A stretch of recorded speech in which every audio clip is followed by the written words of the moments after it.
And then we'd say, well, why would somebody like Sitchin put out disinformation about ancient history, and was Sitchin working for anyone? And I think he did have some type of agenda, and I'll give my reasons for that.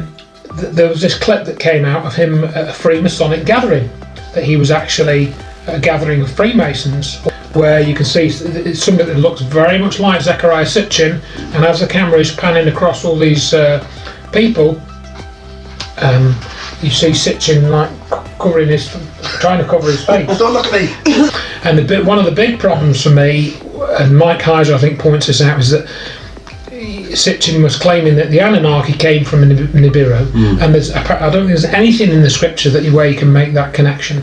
This is where I would agree with Sitchin and Lloyd Pye, that there is an interpretation which says yes, these beings were involved with genetic engineering, creating a human being. I read something quite interesting, and I mentioned it. I did mention it briefly in the Acknowledged book.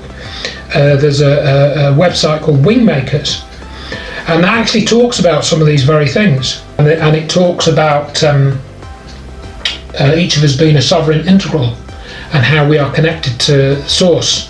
How, for example, in the reality we're in at the moment, what our reality has been shaped by is what's called the genetic mind, which operates as a hierarchy.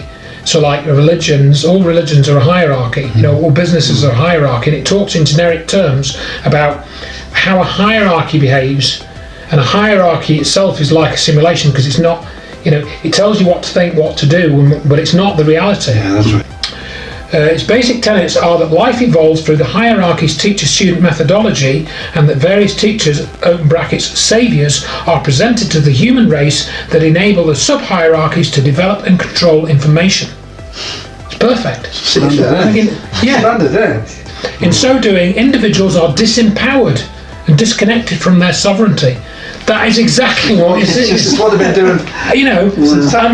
How many words is that? That's like about 20 words. That is described it. Fantastic. What Olin is, this OLIN, Olin technology. Intelligent networks are able to operate from a single language with translation interfaces that enable global intercourse. Google Translate, anybody? YouTube subtitles in any language? Yeah.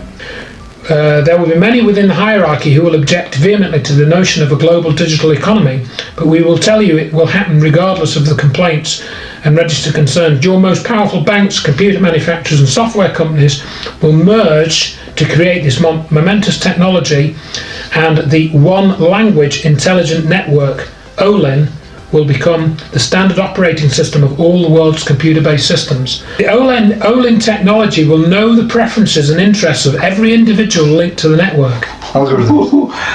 And by the year 2016, it will be more ubiquitous than telephones in the late 20th century. Hence, the network will be controlled by individuals and producers of content.